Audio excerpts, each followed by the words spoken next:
밑에 변이 된 세포가 있어서 일반 피부과 병원을 찾아가서 진단 받아 보니까 피부암이라고 이야기를 해서 좀 더 큰 병원 가서 조직 검사한 결과 피부암 진단 받고 11월 29일 수술했는데 생각보다 좀 큰 수술이었습니다. 그래서 지금 뭐 붕대 반창고 붙여가지고 지금 강당에 선다는 것이 제 생애 처음이고요. 누구한테 맞아서 쓴 거 아니고 오해하지 마시고요. 이런 몰골로 좋은 몰골로 사실 보여 같이 말씀을 나눠야 되는데 제 형편을 좀 이해해 주시고 예쁘게 봐주시길 바랍니다. 저는 LA에서 온 촌사람입니다.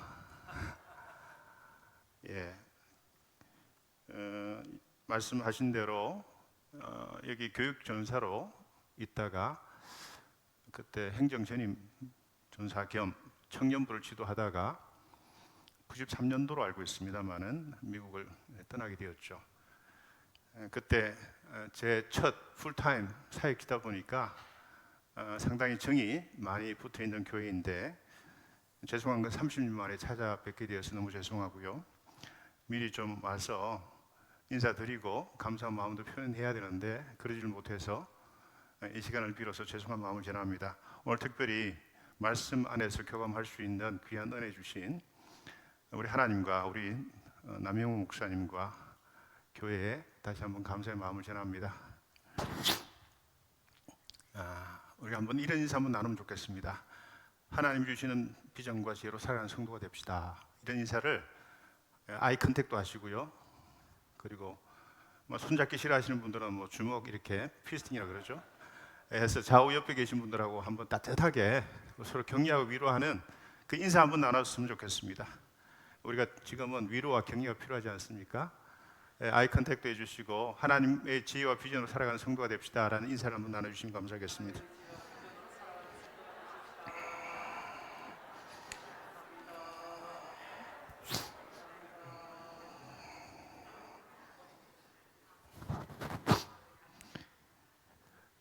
유대인 종교 철학자 말틴 부부가 썼던 그 유명한 책이 있습니다. 이 운트 투 나와 너라는 책에서 그는 이런 말을 남겼습니다. 모든 참된 삶은 만남에 있다. 자, 우리가 살아가면서 누구를 만나느냐에 따라서 우리 삶의 방향과 퀄리티, 질이 결정되죠. 우리 사랑하는 문성교 성도님들은 살아가시면서 참된 만남을 통해 또 복되고 풍성한 삶을 살아가실 수 있는 성도님 되시길 바랍니다. 나아가 우리가 가지고 있는 작은 것이라도 주위에 있는 다른 분들과 함께 나눠주고 또 선한 영향을 끼칠 수 있는 저와 여러분 되시기를 진심으로 소망합니다. 여러분들 선박이 목적지까지 가기 위해서는 장착해야 될 것이 참 많습니다. 많은 그러한 시설들이 필요하겠죠. 배 안에 가장 대표적인 것은 아시는 대로 엔진이 있어야 될 것입니다. 또 엔진만큼 중요한 것이 있습니다. 그것은 바로 밸러스트, 평형수라고 하는 것이 있죠. 일종의 배의 중심을 잡아주는 중심축과 같은 역할을 합니다. 소형 선박일 경우에는 배의 선창에다가 강철 겹판을 깔아서 배가 한쪽으로 기울게 되면 그 무게 중심을 잡아주게 되기도 하고요. 대형 선박일 경우에는 선창에다가 겹방을 만들어서 그 겹방에 물을 가득 채웁니다. 그래서 그걸 평형수라고 하죠. 그 배가 한쪽으로 기울게 되면 다시 그 평형수가 배의 중심을 잡아주어서 반듯하게 세워주는 역할을 하게 됩니다.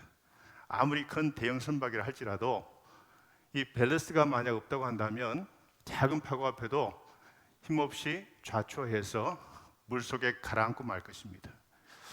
자, 우리가 살아가면서 우리를 끝까지 하나님의 자녀로 그리스도의 제자로 우리를 반듯하게 세워주는 그 영적인 밸런스는 과연 뭐라고 생각하십니까?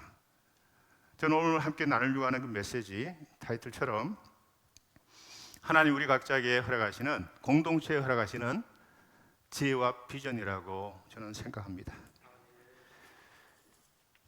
우리 모두가 지혜를 구하고 지혜로운 성도로 살아갈 수 있도록 기도하는 것, 애써 구하는 것, 그것은 우리 성도들이 하나님께 드릴 수 있는 가장 아름다운 모습이라 그렇게 생각합니다. 이를 위해 구약 성경의 가장 대표적인 지혜서인 잠언서와 신약 성경의 잠언서라고 불리는 야고보의 말씀을 통해서 큰 은혜 받으시는 성도님 되시기를 축복합니다. 먼저 참된 지혜자는 하나님이 주시는 비전으로 살아가는 성도라 말씀을 드리고 싶습니다. 저를 한번 따라해 주시면 감사하겠습니다. 참된 지혜자는 하나님이 주시는 비전으로 살아가는 성도입니다. 여러분, 그 아바타라는 단어 많이 들어보셨죠? 이 아바타란 단어는 그 SF 영화 감독 거장이죠. 그 에일리언 시리즈하고 터미네이터 시리즈를 만들었던 제임스 카메론이 만든 영화 아바타로 대중화된 낱말입니다. 영화에서는 인간의 자신의 DNA와 행성 판도라 나비족의 DNA를 섞어 만든 가상 육체를 뜻하는 단어이기도 합니다. 본래 이 단어는 신이 지상으로 강림할 때 육체적 형태를 취할 때 사용하는 산스크리트 아바타라는 단어에 파생된 그러한 단어인데요. 간단히 말씀드리면 가짜 육체를 말합니다. 몇 년 전에 한국 사회에서 한 신혼부부가 게임에 중독되어서 한 살배기 딸아이를 굶겨 죽인 사건이 발생했습니다. 놀랍게도 그 뒤 몰두한 게임은 사이버 공간 안에서 사이버 아기를 키우는 게임이었다고 합니다. 게임방에서 가상현실 속의 아바타 아기를 키우기 위해서 현실 속에서 진정으로 사랑하고 그리고 아끼고 보호해야 될 자기들이 낳은 딸아이를 굶겨 죽인 사건이 발생한 것이죠. 날마다 직면한 현실의 어려움을 해소하기 위해 시작했던 그 게임에 중독된 나머지 가상현실과 진짜 현실을 구분하지 못하게 되어 급기야 딸까지 굶겨 죽인 사건이 발생하게 된 것입니다. 이 사건은 너무나 어처구니 없고 극단적인 경우이긴 하지만 자칫 우리 삶과 사역이 이렇게 될 수 있음도 교훈해 주고 있습니다. 우리 영성생활 마치 아바타처럼 살아가는 사람들을 보게 됩니다. 우리가 하고 있는 삶과 사역이 진짜 나를 알아가고 나의 속사람 인너퍼슨을 키우고 살찌우는 그런 일에 몰두하는 것이 아니고 우리 겉사람 부패하는 겉사람을 살찌우고 우리의 진정한 모습을 키우는 일보다는 우리 가짜 모습을 키우는 일에 몰두하는 그러한 일이 발생하는 것이죠. 하나님이 주신 비전을 온몸으로 살아가는 것이 아니고 머리만으로 감정만으로 추구할 때 열심히 아바타를 키우는 일이 되고 맙니다. 그런 동안 한살배기 딸 아이가 굶어 죽었듯이 진짜 나는 영적으로 서서히 말라 비틀어 죽어가고 있는 것이죠. 시간이 흐를수록 주일의 나의 모습과 주중의 나의 모습에 간격이 벌어집니다. 가정 안의 나의 모습과 가정 바깥 일터 생업 현장에서 나의 모습에 그 거리가 점점 벌어지게 되겠죠. 자, 이러한 습관이 점점 굳어지면 진짜 나로 살아가는 것이 아니고 아바타로 살아가는 것입니다. 그리고 그 아바타를 진짜 나라고 착각하며 살아갈 수 있는 지경까지 이르게 된다는 것이죠. 이것은 우리 크리스천들이 가장 지양해야 될 그러한 삶의 모습이라 저는 믿습니다. 자, 하나님께서는 우리가 같이 읽었던 본문 잠언 29장 18절 말씀을 통해 묵시가 없으면 백성이 방자 행한다, 이런 메시지를 우리에게 주셨습니다. 여기서 묵시란 비전의 다른 말입니다. 그 방자 행한다는 말은 히브리어로 파라인데 이 파라의 그 본래 의미는 신중함이나 자제력을 상실한 경건망동을 뜻합니다. 따라서 묵시가 없으면 백성이 방자 행한다는 말은 비전이 없으면 인간은 경건망동한다는 뜻입니다. 위에 계신 아버지 하나님을 생각하지 않고 살아가는 사람들은 자기 멋대로 살아가게 되어 있습니다. 왜? 삶의 주인이었기 때문이죠. 자, 비전이란 눈에 보이지 않는 것을 보는 영적인 통찰력, 인사이트를 말합니다. 따라서 비전을 지닌 사람의 시선은 언제나 오늘 우리 발걸음 바로 밑에 떨어져 있는 것이 아니고 하나님이 가리키는 방향을 늘 주시하게 됩니다. 그리고 그 방향을 향해 끊임없이 가려고 하는 열정이 또한 하나님께서 우리에게 공급해 주신다 저는 믿습니다. 자, 흔히 장래성이 있어 보이는 사람을 가리켜서 비전이 있다 그런 말을 하죠. 미래에 대한 통찰력으로 지금부터 미래의 자신을 생각하며 스스로 준비하여 살아가기 때문에 그에게는 장래성이 있을 수밖에 없습니다. 비전이 없는 사람이 방자해지는 이유가 여기 있습니다. 비전이 없다는 것은 그의 시선이 바로 자기 앞에 머물러 있음을 의미하게 됩니다. 그런 사람은 눈에 보이는 대로, 기분 내키는 대로, 감정대로, 욕구대로 살아가게 되어 있습니다. 그 결과 그의 삶은 방자해지고 맙니다. 비전이 없으면 누구나 방자해집니다. 위에 계신 아버지가 없기 때문입니다. 많은 크리스찬들이 비전과 야망을 혼돈해서 하나님이 주신 비전으로 살아가는 것이 아니고 자신이 야망이 투사된 아바타로 살아가는 것을 보게 됩니다. 하나님의 비전이 아닌 경건의 알맹이와 능력이 빠진 아바타로 살아가는 성도가 많은 교회는 참 불행한 교회입니다. 하나님과 그분의 뜻을 비전으로 삼기보다는 자신의 욕망이나 야망을 숨긴 채 그것을 비전으로 포장하는 우리 속의 아바타를 몰아내어야 합니다. 참된 비전이란 나를 통해 이루시길 원하는 하나님의 비전이죠. 비전을 야망이나 망상과 구분하는 가장 중요한 기준은 하나님과 그분의 뜻을 자신의 비전으로 삼고 있느냐 하는 그 기준에 달려 있습니다. 천지를 창조하신 하나님보다 더 큰 비전은 분명히 없습니다. 하나님께서 여러분 각자를 통해 이루실 비전을 허락해 주셨습니다. 하나님께서는 우리 각자에게 소명을 주셨거든요. Heavenly Immigrant, 천상의 민자로 우리를 이 땅에 보내주신 겁니다. 파송해 주신 겁니다. 선교사님만 비전 메이커고 목사님만 비전 메이커가 아니거든요. 모든 성도님들이 사실 하나님의 비전대로 살아가야 할 사명을 우리 각자에게 허락해 주셨습니다. 우리는 천상의 선교사입니다. 우리의 일터에서, 우리 가정에서 만나는 누구든지 하나님의 비전을 또 주시는 지혜를 따라서 하나님의 사역을 감당해야 할 Heavenly Immigrant, Heavenly Missionary, 천상의 이민자요, 천상의 선교사라 저는 생각합니다. 하나님이 주신 비전을 마음에 품고서 오늘 최선을 다해 살아가다 보면 하나님께서 여러분을 통해 이루어 주신 그 비전의 결과를 분명히 보게 될 날이 올 것이라 저는 그렇게 믿습니다. 둘째로 참된 지혜자는 온유한 지혜로 살아가는 성도입니다. 저를 한번 따라해 주시면 감사하겠습니다. 참된 지혜자는 온유한 지혜로 살아가는 성도입니다. 야고보서 3장 13절은 너희 중에 지혜와 총명이 있는 자가 누구냐? 그는 선행으로 말미암아 지 온유함으로 그 행함을 보일지라 우리에게 가르칩니다. 자, 이 본문에 나오는 온유한 지혜는 과연 어떤 지혜일까요? 세상은 다른 사람보다 더 많은 정보, 지적인 능력을 갖추고 많은 스펙을 쌓는 사람을 지혜롭다 그렇게 판단하지 않습니까? 그래서 세상 사람들은 자신에게 그런 능력이 있음을 보여주기 위해 경쟁적으로 노력하고 있고요. 없는 것도 있는 것처럼 프리텐딩, 가시화하고 쇼하는 그런 경향들이 많습니다. 이것이 앞에 말씀드린 아바타의 삶이고 거짓 지혜인 것입니다. 야고보서 3장 14절에서 너희 마음속에 독한 시기와 다툼이 있으면 자랑하지 말라.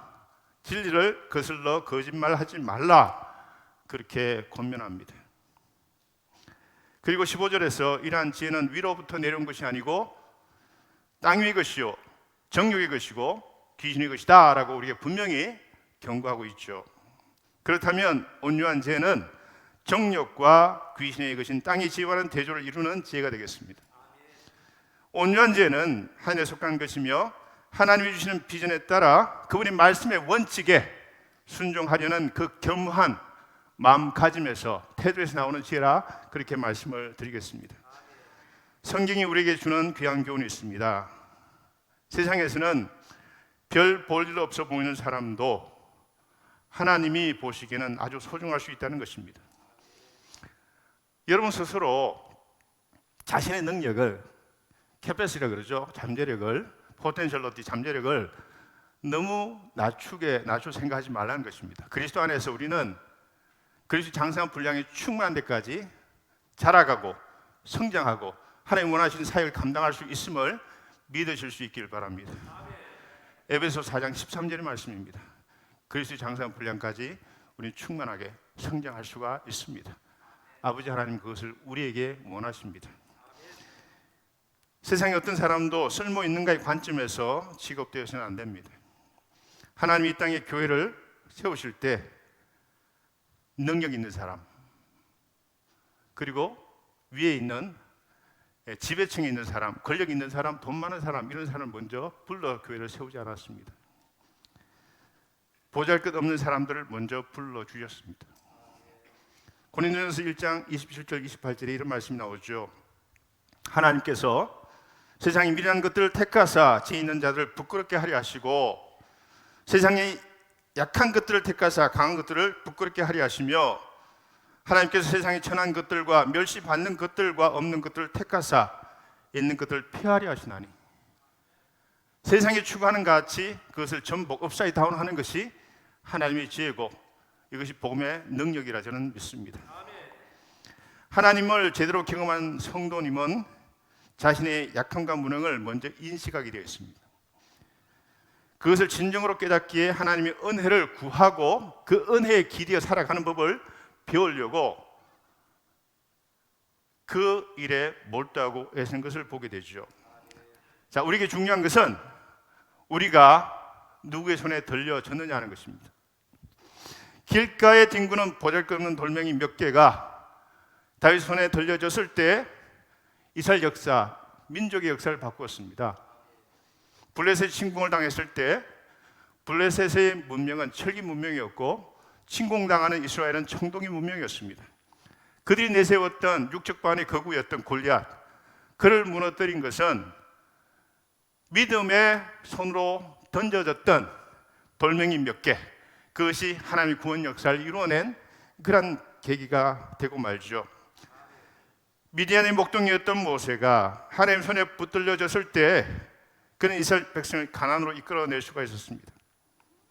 하나님께서 호렙산에서 모세에게 이스라엘 백성을 애굽에서 이끌어내라는 명령을 내리시기 전에 그에게 보여주신 이상이 뭐였습니까? 호렙산에서 불타는 가시 덤불의 비전이었습니다. 왜 그 비전을 보여주었을까요?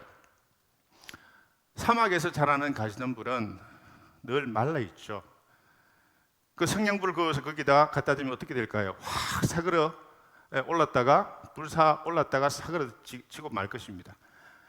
금방 재가 되고 말다는 것입니다. 그런데 불타는 가시덤불의 비전 속에서 하나님이 모세에게 보여주었던 그 이상은 불은 활활 타는데 사그러들지도 않고 재가 되지도 않는 그런 비전이었습니다. 자연의 법칙으로는 도저히 설명되지 않은 귀한 광경을 보여주었습니다. 그것을 통해 하나님께서 모세에게 주시는 메시지는 무엇이었을까요? 너는 광야의 떨기나무와 같다. 그것에 불이 붙으면 곧 재로 사라지고 마는 마르고 연약한 떨기나무와 같은 존재이다. 그러나 내가 너와 함께할 때 불은 활활 타지만 결코 사그라들지 않은 재로 화하지 않은 그런 존재가 될 수 있다. 그래서 사명을 감당할 수 있다. 이런 메시지였습니다. 너에게는 나의 명령을 행할 수 있는 담력이나 능력이 없지만 내가 너를 붙잡고 있으면, 나를 믿으면 너는 내가 명령하는 바를 행할 수 있다. 이런 메시지였다는 것입니다. 바로에 가서 내 백성을 인도하여 내라는 하나님의 명령을 세 번이나 거절했지만 결국 하나님만 의지하고 담대히 나갔던 모세는 하나님의 선하신 구원 역사에 동참한 이스라엘 민족의 위대한 지도자가 될 수가 있었습니다. 온유한 죄는 내 뜻이 아닌 하나님의 뜻에 내 의지와 삶을 조율하는 지혜를 말합니다. 그리고 온유한 제자는 겸손하기 때문에 그의 행실과 삶의 방식 속에서 그 지혜가 자연스럽게 드러나게 되어 있습니다. 우리의 행실은 우리가 얼마나 지혜로운지를 증언합니다.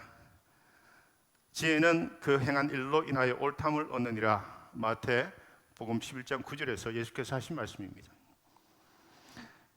야고보가 3장 11절에서 언급한 썸물은 오늘 본문 14절에서 표현된 교회 내의 질투와 이기적인 야망을 생산합니다.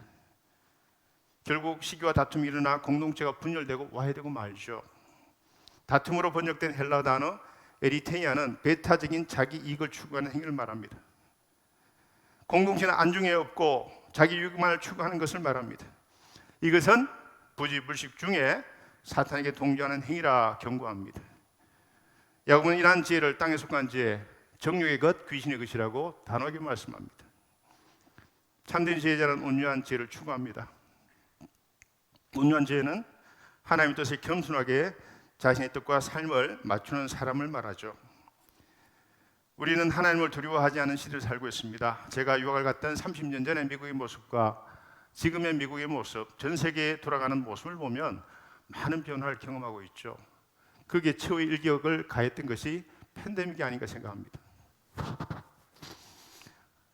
많은 사람들이 교회를 떠났고 이민교회, 한인교회가 한 800군데가 문을 닫았습니다. 지난 3년 동안에 젊은 세대가 교회를 많이 이탈했죠. 오프라인 예배로 회복되고 난 다음에도 큰 이민교회 같은 경우에는 50%, 60%, 70%밖에 회복되지 않았습니다. 우리가 염려하는 것은 신앙의 대물림이 과연 이루어질까 하는 그런 걱정을 지금 다들 하고 있고, 교회는 그 문제를 실험해야 될 것이라고 생각합니다. 우리는 신앙생활을 잘 해왔지만 이 아름다운 신앙의 유산을 다음 세대로 이어내리지 않는다면 교회는 단명할 수밖에 없습니다. 우리는 열심히 교회를 일구었지만 그물만을 다음 세대로 넘겨줄 수밖에 없습니다. 이것이 현대 교회가 직면하고 있는 가장 심각한 도전이요 어려움이라 저는 생각합니다. 세상은 점점 하나님께서 멀어지고 있고 경건을 잃어버렸습니다. 경건이란 말은 하나님을 두려워하는 마음의 자세와 태도를 말합니다. 성경은 종말 직전에 일어난 여러 가지 현상에 대해 말씀하죠. 생태계 파괴, 도덕의 붕괴, 끊임없는 죄와 교회의 분열과 적그리스도와 같은 하나님을 대적하는 세력의 등장을 누누이 우리에게 잊을만 하면 말씀을 합니다. 잠언서의 가장 중요한 가르침이 뭡니까? 그 방대한 양을 한 구절로 썸머리한다면 여호와를 경외하는 것이 지혜의 근본입니다 라고 한 그 구절일 것입니다. 가장 중요한 것은 경건이라는 단어입니다. 경건이 참된 지혜의 근본입니다. 하나님을 진정 두려워하고 그분이 원하시는 삶을 이 땅에 살아가는 것이 가장 참된 지혜자의 모습입니다. 이것이 오늘 본문이 우리에게 가르치는 온유한 지혜입니다. 여러분, 그 태양계 안에서 태양이 차지하는 비중이 어느 정도 되는지 아십니까? 99.87%입니다. 태양계 안에서 태양이 차지하는 비중이 그 정도입니다. 99.87%. 그럼 나머지 0.13%가 지구를 포함한 모든 행성의 전체의 질량이 되겠죠. 자, 0.13% 가운데 목성과 토성이 차지하는 비중이 거의 90%에 가깝습니다. 그럼 우리가 살고 있는 지구가 얼마나 작은 천체인지를 아시겠죠. 그 작은 천체에 우리는 80억 인구 가운데 한 명입니다. 근데 놀라운 것은 그 먼지 한 톨도 안 되는 우리를 하나님이 기억해 주시고 소명을 주어서 이 땅에 파송해 주셨고 하나님의 거룩한 자녀로 그리스도의 참된 제자로 살아가도록 우리에게 거룩한 사명을 부여했다는 것이 저는 기적이라고 생각합니다. 이것이 진정한 하나님의 은혜이고 사랑이라 저는 그렇게 믿습니다. 이 거룩한 소명을 잃는 순간 교회는 지상에 사라질 것이고 우리는 거룩한 하나님의 백성으로 이 땅에 살아갈 수 없음을 그렇게 늘 인지하면서 우리가 있는 이 세상 속에서 어떻게 영적인 전쟁 속에 승리할 것인가를 함께 고민하고 공동체가 함께 기도하는 그러한 삶의 모습 가운데 교회를 일궈 나가실 수 있기를 진심으로 바랍니다. 마지막으로 저를 한번 따라해 주시면 감사하겠습니다. 참된 지혜자는 공동체를 살리고 세워나갑니다. 자, 오늘 본문 야고보서 3장 17절 18절은 하늘의 지혜가 단순히 개인적인 차원만이 아닌 커뮤널 다이멘션, 공동체적 차원이 있음을 우리에게 말씀하죠. 자, 17절과 18절 말씀을 제가 다시 한번 읽어드리겠습니다. 오직 위로부터 난 지혜는 첫째 성결하고 다음에 화평하고 관용하고 양순하며 긍휼과 선한 열매가 가득하고 편견과 거짓이 없나니 화평하게 하는 자들은 화평으로 심어 의의 열매를 거두느니라. 자, 여러분들 여기 나오는 중요한 덕목들이 있죠. 벌써 성결, 화평, 관용, 양순, 긍휼. 선한 열매의 풍성함, 편견과 거짓이 없음. 자, 여러분 이것이 개인적인 차원만 있습니까? 개인의 홀리니스, 성결도 중요하지만 공동체의 성결 너무 중요합니다. 한 지체가 병들고 무너지고 아파하고 이러면 그 지체가 가지고 있는 아픔과 고통과 병듦이 공동체 전체에 상당한 영향을 미치게 되죠. 공동체 전체가 몸살을 앓게 됩니다. 공동체적 성결이 있어야 합니다. 내 마음의 화평도 중요한데 나와 너 사이, 성도와 성도 사이, 목회자와 성도 사이 그 화평이 무너지게 되면 교회는 그때부터 분란이 일어나게 되겠죠. 온전한 공동체를 세워나갈 수가 없습니다. 서로 그 관용, 참아내고 인내하고 기다려주는 그런 모습을 잃게 되면 서로 잘났다고 싸우게 될 겁니다. 그럼 온전한 공동체를 우리는 이 땅 가운데 보존할 수가 없습니다. 양선, 긍휼 다 그렇습니다. 개인적 차원도 있지만 공동체적 차원을 분명히 가지고 있습니다. 인간관계의 근본은 서로를 알아주고 보살펴주는 것입니다.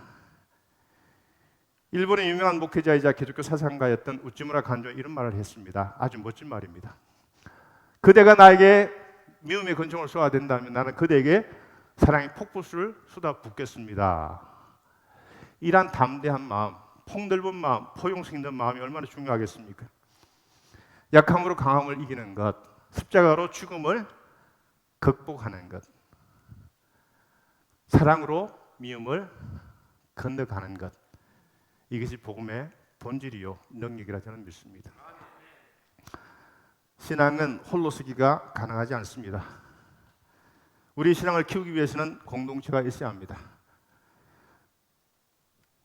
서로를 하늘의 지혜와 그 품성으로 세워주는 공동체가 가장 아름다운 공동체이겠습니다. 여러분 창세기부터 요한계시록까지 하나님은 위대한 한 인물을 통해서 역사도 하셨지만 하나님 주로 구원의 역사를 공동체를 통해 이루어 가신 것을 볼 수가 있습니다.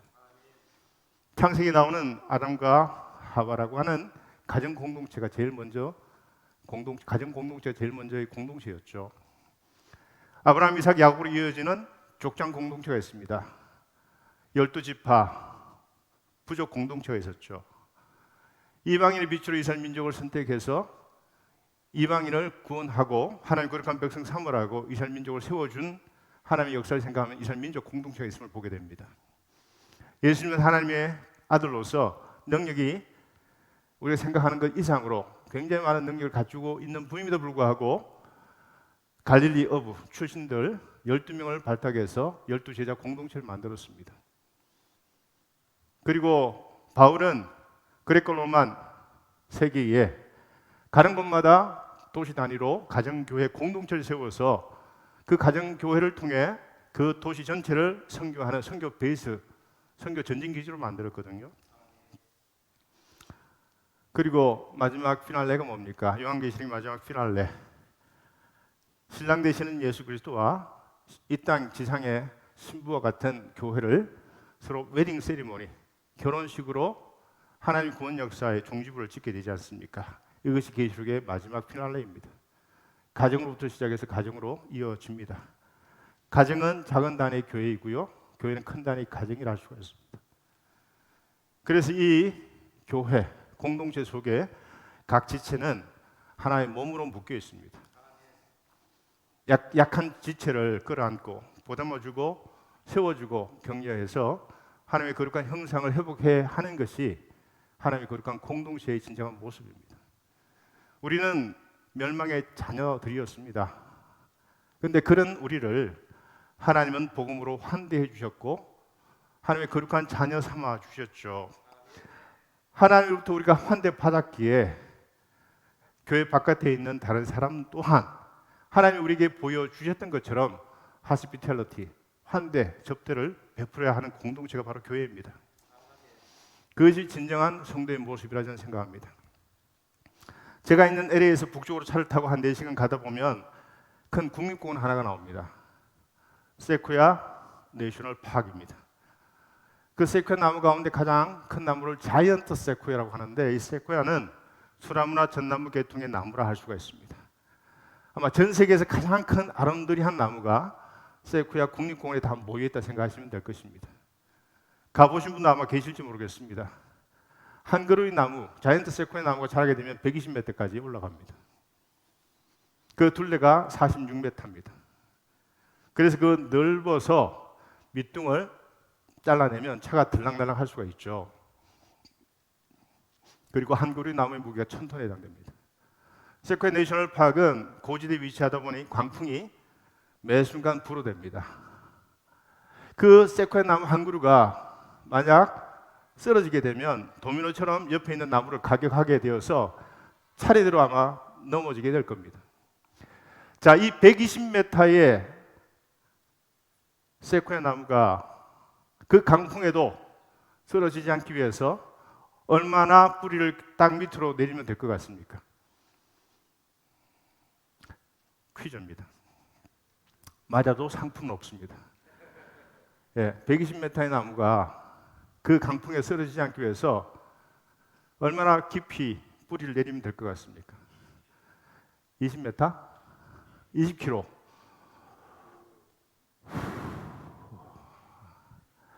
식물학자들이 당연히 그 나무를 연구했겠죠. 뿌리는 3m밖에 내려가지 않습니다. 그런데 어떻게 그 나무가 120m 하늘 높이 자랄 수가 있겠습니까? 그 다음 뿌리가 3m 내리고 난 다음에 더 중요한 것은 옆으로 뿌리를 뻗어서 옆에 있는 나무 뿌리와 함께 뒤엉켜버리죠. 이렇게 뒤엉켜버려요. 붙잡아 준다는 거죠. 그리고 병풍림을 만들어서 함께 그 세찬 바람을 같이 막아줍니다. 저는 이 세코야 나무가 지혜 나무라고 저는 생각합니다. 우리 공동체 구성원들, 죄송한데 우리의 신앙의 뿌리가 그렇게 깊습니까? 작은 일에도 우리는 실망하고 불평불만하고 흔들리고 무너지고 병들고, 그건 저희 모습입니다. 저도 마찬가지입니다. 일이 잘 되지 않을 때 하나님께 하소연하거든요. 저도 학교 경경이 너무 어려워서 하나님, 이 작은 코딱지만한 학교 어떻게 안 됩니까? 이 우주를 만드신 하나님이 이 작은 학교 어떻게 안 됩니까? 이런 그 푸념을 많이 늘어놓았거든요. 저도. 근데 학교 경영은 결국 제가 하는 게 아니었더라고요. 하나님께서 하시는 거지. 마지막 최고의 경영자 하나님이시거든요. 근데 제가 하는 것 같은 착각 속에 살아갔던 거죠.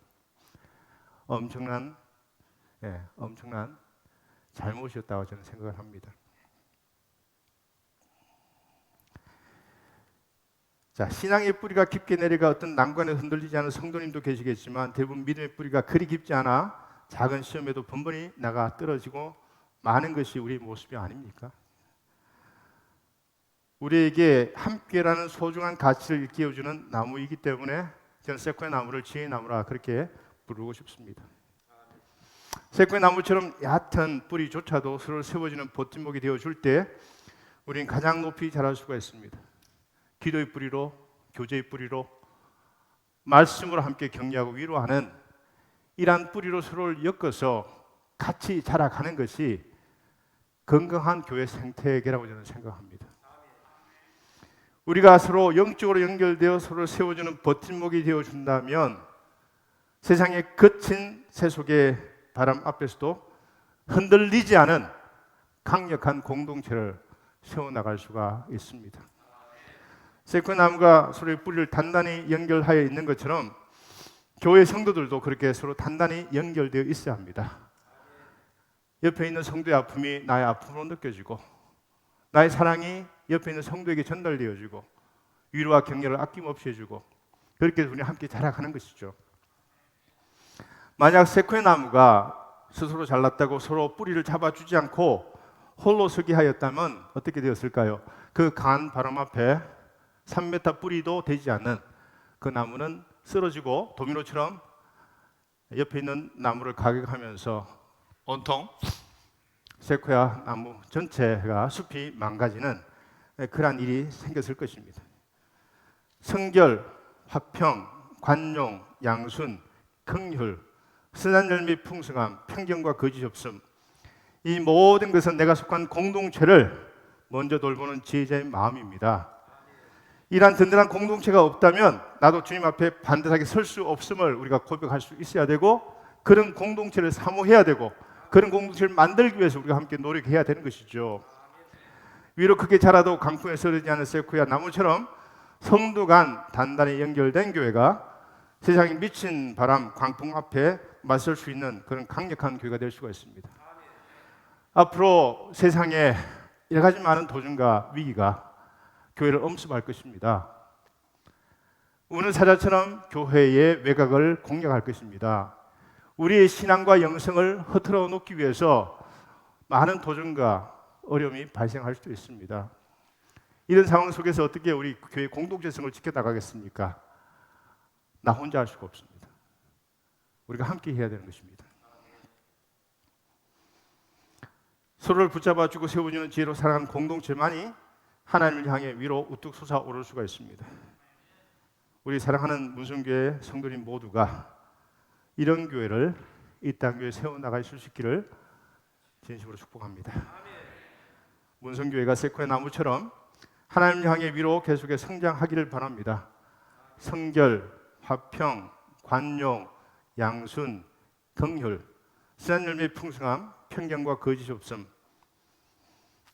하나님이 진정한 의를 이루어지기를 믿음의 성도가 되실 수 있기를 진심으로 바랍니다. 나가 서로 단단히 붙잡아 주어서 든든히 서가는 그러한 거룩한 믿음의 공동체가 되기를 진심으로 소망합니다.